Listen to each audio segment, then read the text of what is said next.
দুনিয়াতে যত অদ্ভুত অদ্ভুত প্রশ্ন সব আপনি মুসা আলাইহিস সালামের মাথা থেকে পাবেন। বিভিন্ন বিষয়ে আল্লাহরে প্রশ্ন করতেন। সাইয়েদনা মুসা আলাইহিস সালাম আল্লাহরে বললেন, আল্লাহ আপনি আমার এমন একটা জিকির শিখাইয়া দেন যে জিকিরটার শব্দ আপনি আর আমি ছাড়া কেউ জানবে না।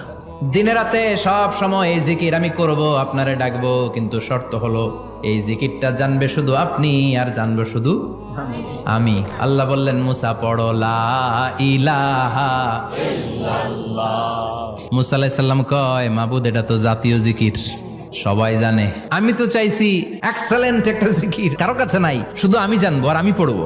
আল্লাহ বললেন, মুসা এই লা ইলাহাকে যদি এক পাল্লায় রেখে দাও, তাম বিশ্ব, 7 আকাশ 7 জমিনটারে তুলে যদি তুমি আরেক পাল্লায় রেখে দাও, লা রাজাহাত কাফাতু লা ইলাহা ইল্লাল্লাহ, মুহূর্তের মধ্যে লা ইলাহার পাল্লা ভারী হয়ে যাবে।